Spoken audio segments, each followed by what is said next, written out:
One of the biggest observations I made when I moved into working exclusively with writers is that there's a lot of talent out there. Hi, and welcome to the first ever episode of the Right Things podcast. I'm your host, Trevor Martins, a former high school English teacher of 16 years who is now a full-time writing and mindset coach for writers of personal and fictional stories. There's way more talent than is represented on Amazon or on bookshelves. Everybody that I've come across that has joined one of my writing groups, that has worked with me in coaching or been part of my community, has a story to tell. And many have the means to already tell it in a way that is engaging and interesting for a reader.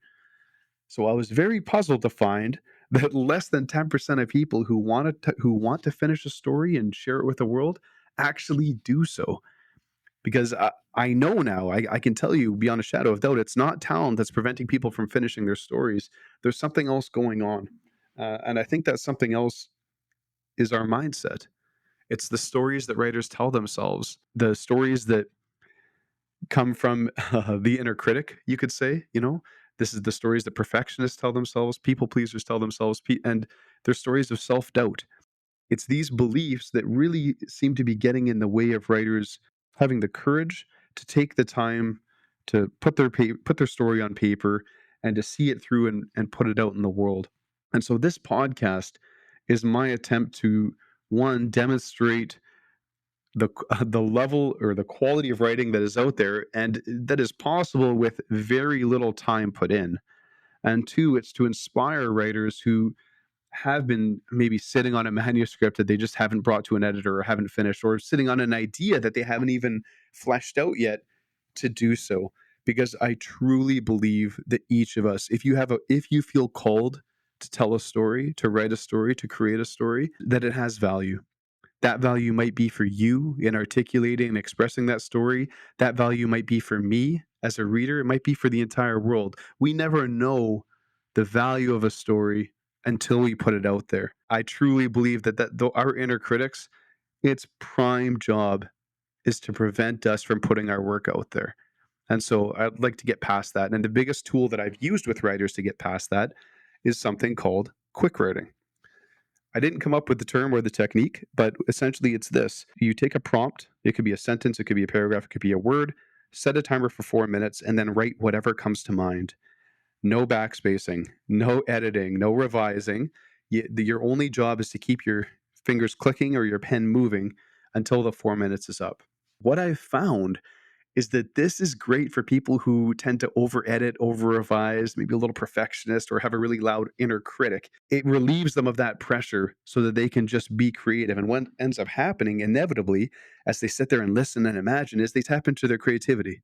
They get into the flow. And I can't tell you how many writers have found a story that they've decided to put a year worth of work into out of a 4-minute quick write. And so I hope you'll try this out at home. The prompt that these three writers that you're going to hear created their pieces from was simply upside down. They had 4 minutes, they wrote on it, and then each of them turned that quick write, that whatever came up in that 4-minute quick write, whatever seed of a story appeared, they turned that into a 600-word piece.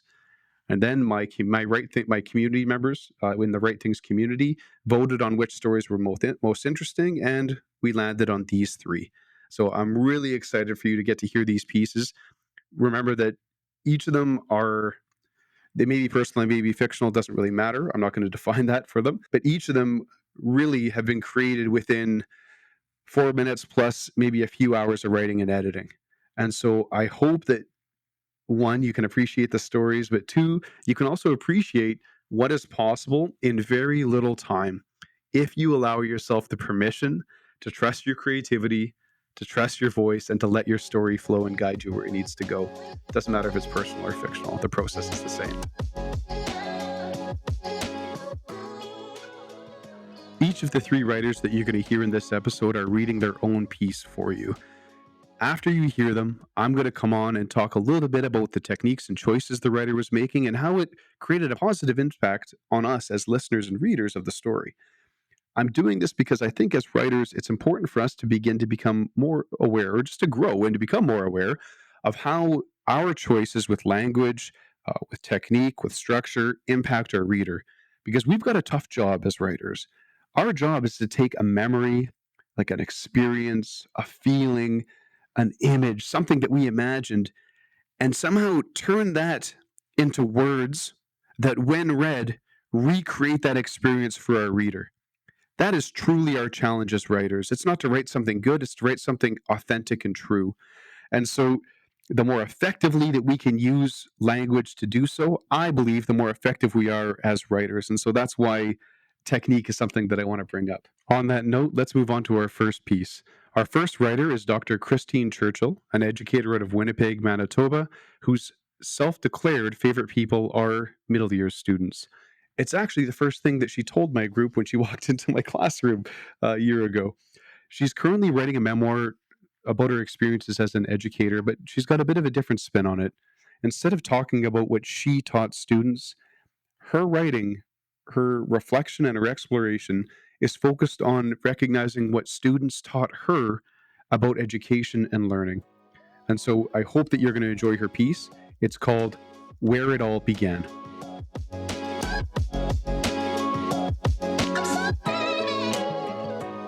Upside down, right side up. On the Saturday morning before June exams were to begin, during my first year as a high school English teacher, a colleague called to tell me that Ian was dead. He had been hit by a car as he left the school bus on Friday afternoon. I remember nothing else about that weekend except standing over my ironing board, staring at the wall as Jay's voice relayed the news. Ian was a member of my grade 11 homeroom. He also was enrolled in my writing course, admittedly in an effort to avoid the reading required in a regular English class. Oddly enough, Ian was always carrying a book to read during breaks. A few months earlier, he had brought me a copy of Zen and the Art of Motorcycle Maintenance, saying, "Here, you need to read this." Another Monday, he brought in brownies he had baked, observing that I had seemed pretty stressed out the week before. Ian's parents were in the throes of a difficult divorce, but he never talked about personal challenges and was a master at turning any dull lesson into a comedy spotlight. On Monday morning, the entire school body met in the gym, where the headmaster referenced Ian's death. Shortly afterwards, someone in the staff room asked what I planned to say to students. In Ian's class, I said uncertainly, I was thinking of inviting students to write their best memories of him to share with his family. Is that wise, they wondered? Pauline suggested it would be better just to carry on with exam preparation. In the hallway, two grade 12 students approached me to ask if I or the grade 11s needed any help, and I invited them to my writing class. Later, they sat in the back of the classroom as I nervously acknowledged Ian's absence to his classmates. Some students cried, others looked down at their laps, a few students laid their heads on their desks. Silence met my proposal. What if we write something that makes Ian's family sad or feel worse? Worried a student. What sort of story could bring comfort? I wondered aloud. We began to remember times that Ian had made people laugh, how he befriended newbies, made fun of himself, the time he dressed as a ninja for the entire Spirit Week. And gradually, kids began to record their memories on paper, and Chris, Justine, and I moved around the room, trying to help with wording or uncertainties. We made a plan of how to present the stories in good form, how to share them with Ian's parents, and class ended. And another began, and Chris and Justine came back throughout the day to check in. A few days later, I sat amongst these same students as we attended Ian's funeral service. Afterwards, as we filed out of the church towards waiting school buses, I burst into tears, crying as I usually do, as if I'm about to hyperventilate. I think of Ian often because I still have the copy of Zen and the Art of Motorcycle Maintenance, and because I still use his essay comparing chickens and grapes to teach writers the A-B comparison structure. Often they ask about the author, and I share some memories from the 9 months that I knew Ian over 35 years ago. Hundreds of students have stood in his shoes in my classrooms, bringing me to laughter and to discovery, But Ian was the first to teach me how to listen, how to accept the hand of a student reaching out and saying, "Here, I think you need this." So that was a very honest and authentic piece, I believe. So, Christine, thank you for going there and trusting us with that story. I like it because it shows the messiness of tragedy and of trauma, of how when these things happen and we rarely see them coming, how no one really knows exactly how to react and how to process it. And I think that by Christine sharing with us her reactions to the news and to the funeral, and by showing us her thought process and actions in front of the class, we see her, one, being honest, and two, revealing for us her process of handling this as an educator who not only has to care for the remaining classmates, but also wants to honor that relationship that she had with the student. And so I think that she does a marvelous job of showing us a very personal story. From a technique standpoint, she does a lot of great things. I like the beginning, the image of her standing over the ironing board, staring at the wall. That's very that's obviously visual, but for your reader, we also get to infer then just how shocking and upsetting this news was for this character because she could literally do nothing. It absolutely shut her down.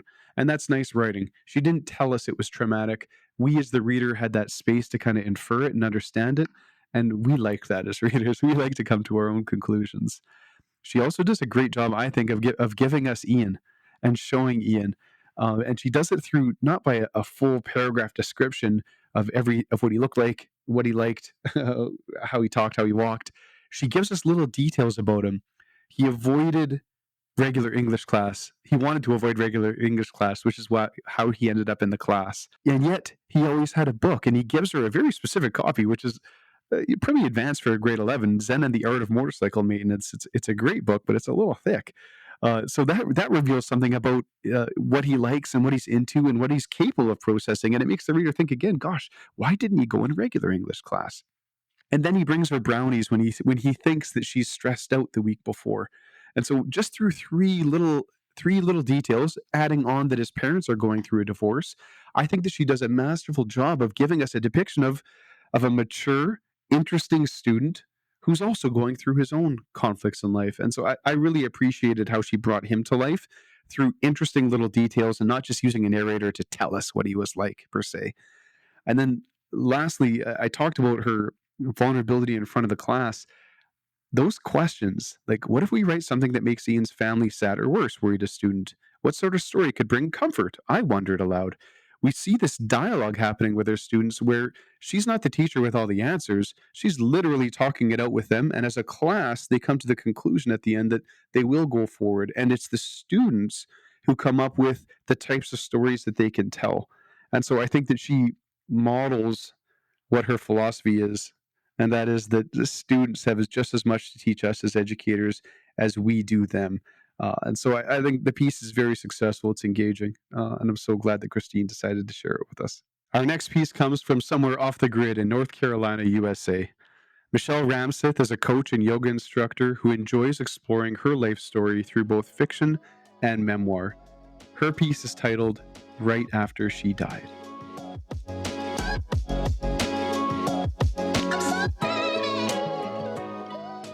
Right after she died, I moved like I was underwater. I couldn't take the pressure, a whole ocean of emotions. I sank to the bottom. I curled up on the floor. The bed felt too unsteady to hold the weight of it all. My arms wrapped around my ribs like they might splinter. My breath came in ragged gulps, scraping my throat raw. She used to smirk, somehow regal, even while sweating over a hot stove. Her face moisturizer carried the scent of something both soft and assertive.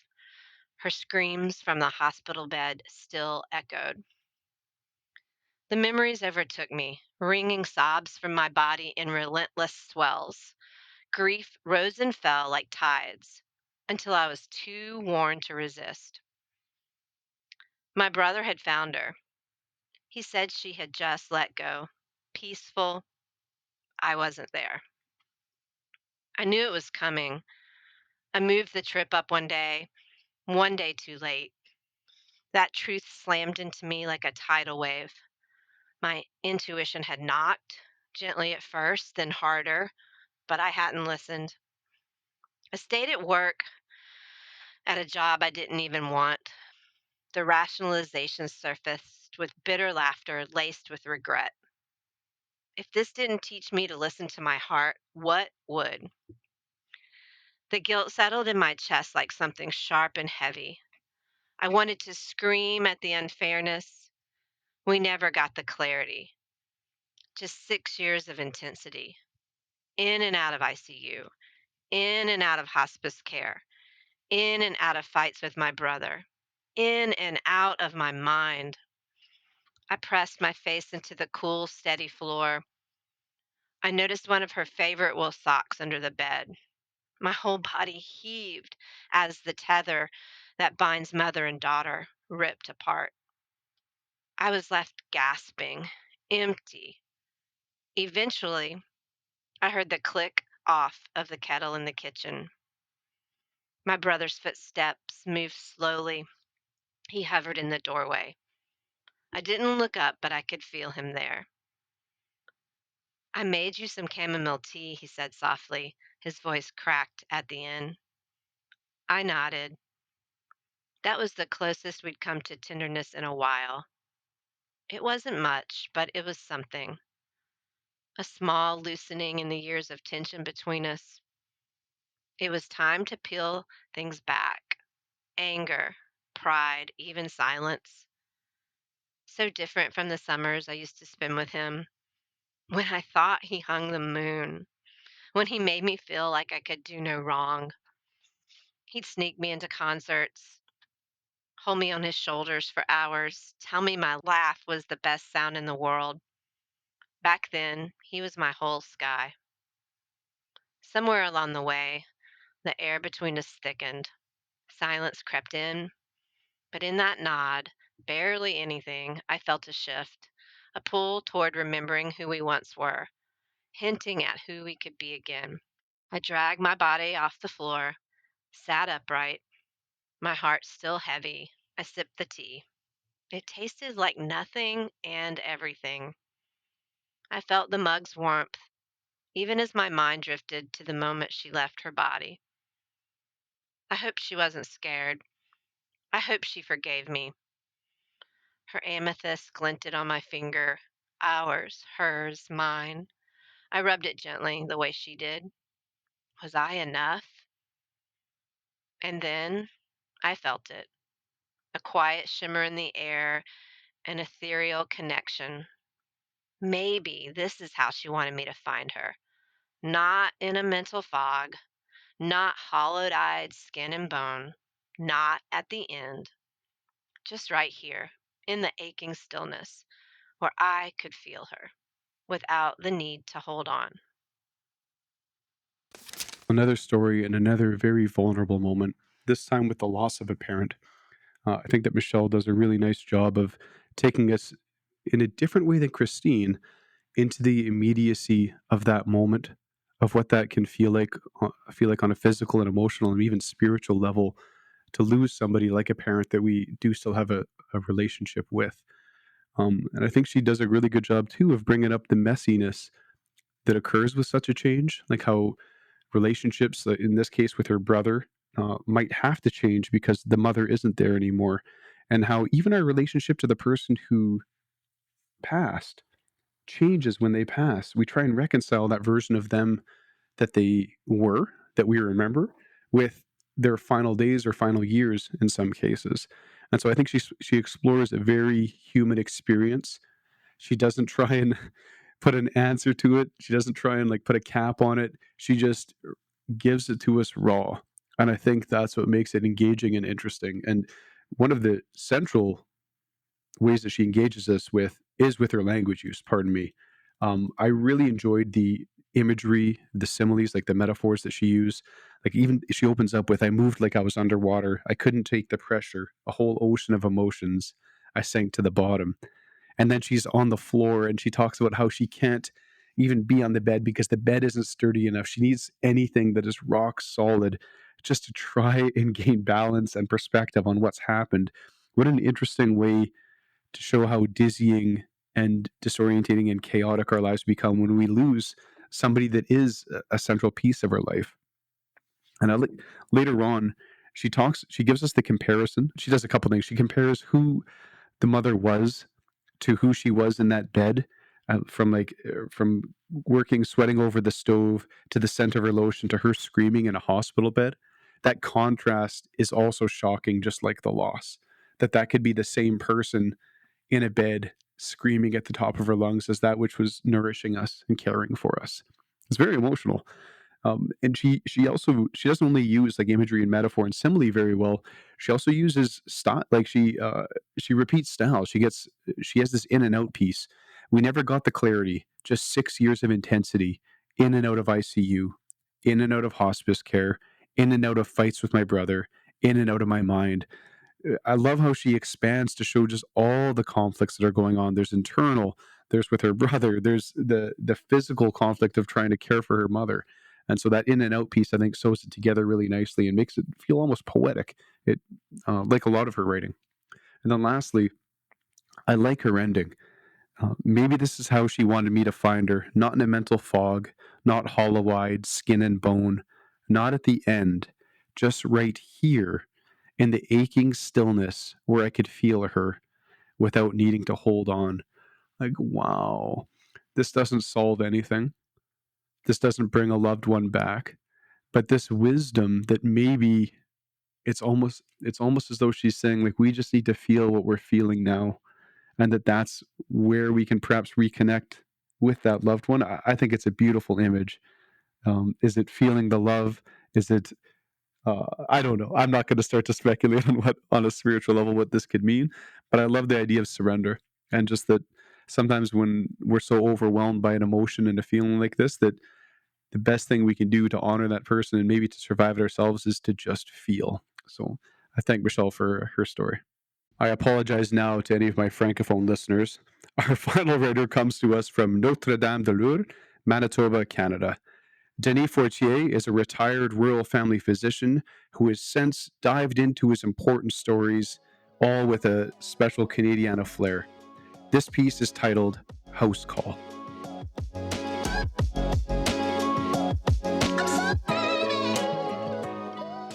The house call that changed everything. Driving back from Winnipeg, I made a quick detour for a house call. I had received a worried call on my phone. Can you see Bella? She has questions about her hand. I arrived, prepared to find an arthritic hand or a pinched nerve in the wrist or elbow. I studied Bella's hand, soft and smooth. Too smooth. Her fingers curved faintly into a supple, weak claw. I almost missed it. A shiver. Bella's right forearm quivered briefly like the undulating dance of Aurora Borealis on a clear northern night. I quickly examined the other hand. Nothing to see. No joint swelling, no tendon tightness, no muscle wasting nor weakness. But her left arm. The muscles beneath the smooth skin shimmied and shook, barely noticed until now. You need to see a specialist, I shared with Bella as I left. Halfway home, I pulled over onto the shoulder. I could not see. The sun's rays had splintered into jagged bursts of color, my vision blurred by the prism of my salty tears. This was not arthritis. This was not a carpal tunnel or a funny bone nerve compression.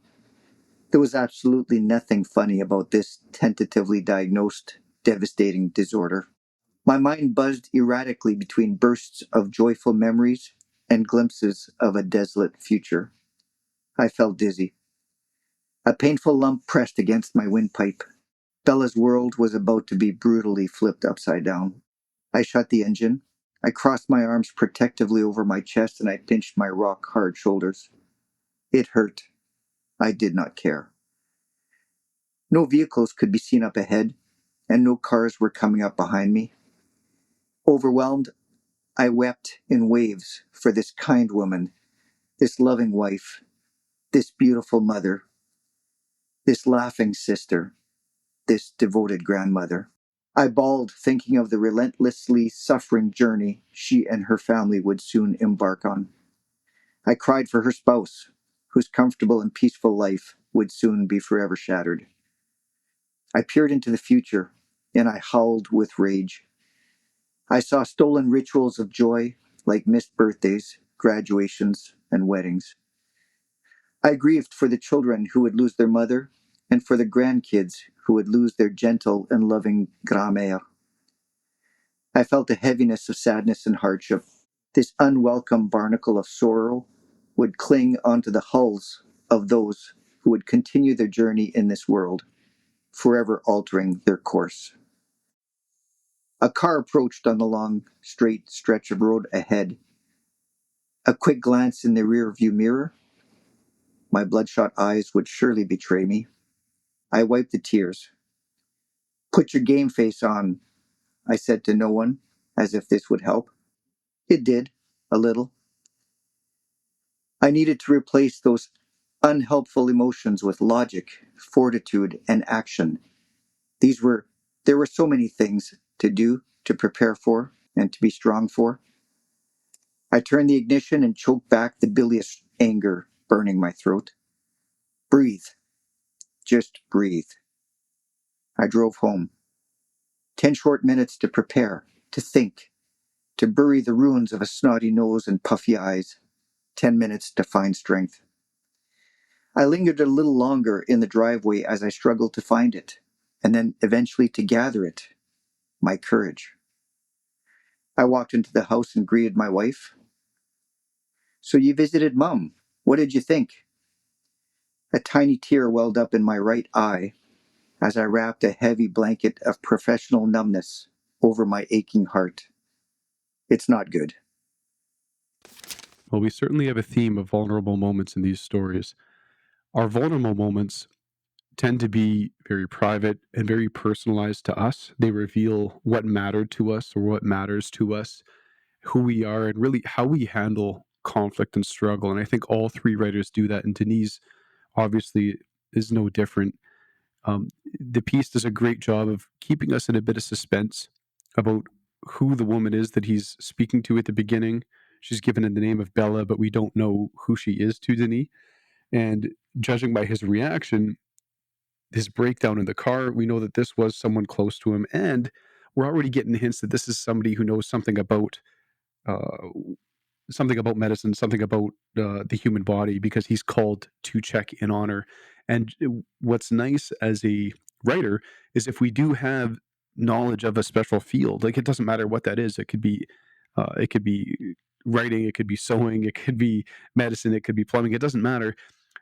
When we can bring detailed knowledge into our writing, either through a character or through ourselves, we buy credibility with the reader. The reader says or thinks, "Oh gosh, this person knows something of this," and that's an automatic invitation for a reader to lean in more and to hear more. And I know that as I listened to and watched the character diagnose Bella, I thought, "Oh, okay, this character knows something." And then, of course, through his writing technique, he slowly reveals what happened and keeps us along in the story for keeps us in the story. So there's a few things he does really well here. Does a lot of things, just like all of them, but we can only talk about so many. When I mentioned at the beginning that Denis likes to bring in some Canadiana, I think that you see that right away when he talks about the quiver in Bella's forearm being like the dance of the aurora borealis. If you haven't seen the Northern Lights, definitely check it out. But the slight waver and quiver that they have, that was such a wonderful comparison to what her muscle must have looked like underneath the flesh. I could instantly see it, and I thought it was just a very interesting comparison. Another nice thing that writers can do is to show connections that we don't all normally see. It just shows a different perspective and insight. So I appreciated that from Denis' piece. He After that scene, at the end of that scene, we don't he doesn't reveal to us what happened or what that meant. All he says is, "You need to see a specialist." I shared with Bella as I left. That's the only sentence we get about his entire exit. It might look like quick writing, but And on the surface, you might think there were so many other details you probably could have shared. Like, what did they say? Did they ask why? Yada, yada. It doesn't matter. This is a first person story.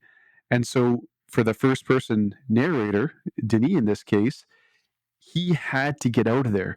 And so the writing is very quick and short, just to show the urgency that he had to leave. He didn't tell us I had to get out of there. He just says it quick and gets out of there. And so we're left with a whoa, whoa, whoa, what's going on sort of feeling, which keeps us reading. So I really liked his choice just to exit the character from that moment and keep going. And later on, of course, we're getting a lot of, he does a good job of revealing again that the narrator knows that something bad has happened. We see his emotions, his breakdown, and we get more of his character because we get this game face portion, this portion where he doesn't want to show the emotion. He's got to hide it. And so that's intriguing. It makes us think, okay, like why would he have to do that? And then as he gets inside and he greets his wife, we learn that he is in fact a physician. And then the ultimate bomb gets dropped. So you visited mom. What did you think? And so the person he's trying to be strong for is his wife. And even though, despite his best efforts, that tear comes out at the end, showing just how emotionally impacted this revelation, how emotionally impacted he was by this revelation. So I thought it was great writing that really, really dragged the reader, didn't drag it, sucked the reader in. And we really wanted to read to the end to see, to get the full story. So a great job of holding back information too. Really well done, Denis. If you feel called to write, then I guarantee you that you have a story to tell. We never know who that story is going to be for. Is it for us? Is it for somebody in our family? Is it for the world? That part doesn't really matter. What matters is that you tell your authentic story. And I think that these three writers all do a great job of going into a vulnerable, into a challenging time, and they try and capture it as authentically as possible. And I hope that you found that that makes for some interesting writing because there's such an inner world in each of us that none of us get to experience. We just see each other and we have our own world that we focus on. When we share our inner world, I truly believe that one, it's interesting as heck because we only have our own inner world to experience. So we want to read about other people's, but two, we get a better chance to understand and know one another, to see what makes us tick and to learn that, yeah, you know what? Each of us has a backstory. Each of us has flaws, has dreams, has desires, has fears, and that we're all a lot more closely related than we think. So I hope you enjoyed the pieces. Thanks for listening. If you're feeling inspired to begin writing but aren't really sure where or how, I'd suggest you check out my newsletter, the Right Things newsletter. Each issue, I send out a mindset shift, just a little tip or a technique or an exercise that you can do to begin moving away from some of the perfectionism, the procrastination, and the self-doubt that may have been keeping you from starting, from finishing, or from sharing your stories. Because I know that the inner critic shows up at all three stages.